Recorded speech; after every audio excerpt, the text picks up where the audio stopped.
ओम साई राम। श्री सच्चिदानंद सद्गुरु साईनाथ महाराज की जय।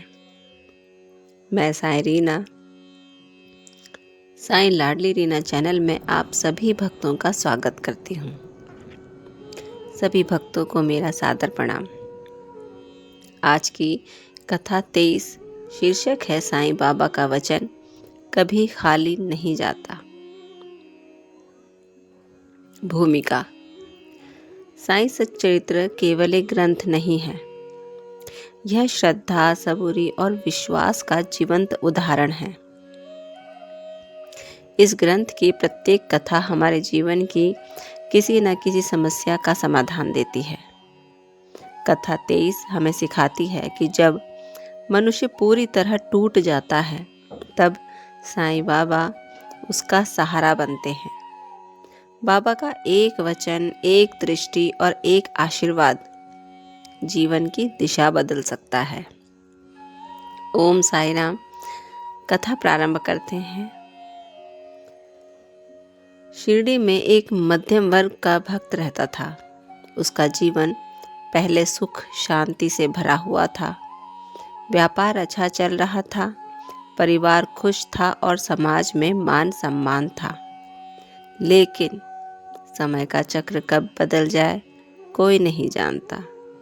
धीरे धीरे उसका व्यापार घाटे में जाने लगा। जो लोग कभी उसके पास काम मांगने आते थे, वही लोग उससे मुंह मोड़ने लगे। कर्ज बढ़ता गया, घर में चिंता का माहौल बन गया। रातों की नींद उड़ गई। वो रोज शिरडी के साईं मंदिर जाता और बाबा के श्री चरण पकड़कर बैठ जाता तथा मन ही मन रोता रहता। एक दिन वो बाबा के सामने फूट फूट कर रोने लगा। उसने कहा, बाबा, मैंने आप पर भरोसा किया, फिर भी दुख क्यों नहीं जा रहा? अगर मेरी श्रद्धा में कोई कमी है तो मुझे सजा दो, लेकिन मेरे परिवार को बचा लो। बाबा उसे ध्यान से देख रहे थे।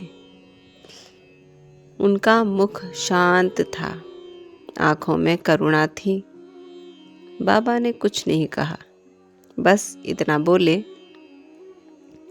सब्र रख, सब ठीक होगा। भक्त के मन में शंका थी। उसने सोचा, बाबा केवल मन मनाने के लिए ही मुझे ऐसे शब्द कह रहे हैं। वो मन ही मन सोच रहा था कि क्या सच में कुछ ठीक होगा या बाबा केवल मुझे सांत्वना ही दे रहे हैं।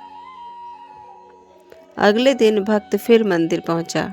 बाबा ने उसे अपने पास बुलाया और कहा, जो मेरा हो गया उसकी जिम्मेदारी मेरी। मेरा वचन कभी खाली नहीं जाता। ये शब्द उसके कानों में गूंजते रहे। उसने मन ही मन निश्चय किया कि अब चाहे कुछ भी हो जाए, पर मुझे बाबा पर पूरा विश्वास रखना है तथा किसी भी परिस्थिति में अपना विश्वास टूटना नहीं देना है। बस कुछ ही दिनों बाद एक चमत्कार ऐसा हुआ।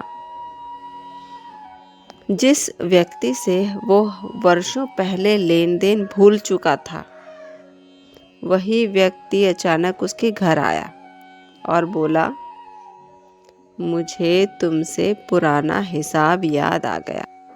ये लो तुम्हारा पैसा। आवश्यकता के समय जब पैसे उसके पास आए तो मानो भूखे को भोजन मिल गया हो। उसके आंखों से अश्रुधारा बहे जा रही थी तथा वो मन ही मन बाबा का आभार व्यक्त करने लगा। उस धन से उसने कुछ कर्ज चुकाया। फिर धीरे धीरे रुके हुए काम चलने लगे। नए अवसर मिलने लगे। घर का वातावरण शांत होने लगा और फिर वो बाबा के पास शिरडी मस्जिद पहुंचा। और बाबा का कोटि कोटि धन्यवाद किया और बाबा से कहा कि बाबा, गलती मेरी ही थी, क्योंकि छोटी मोटी दुख परेशानियों को देखकर मेरा मन विचलित हो गया तथा मैं भक्ति से दूर हट गया, तथा इसके लिए मैं आपसे क्षमा प्रार्थी हूँ। बाबा ने उसका प्रायश्चित देखकर उसे क्षमा दान दे दिया। लेकिन बाबा केवल सुख ही नहीं देते, वे भक्त की परीक्षा भी लेते हैं। कुछ समय बाद फिर एक कठिन परिस्थिति आई।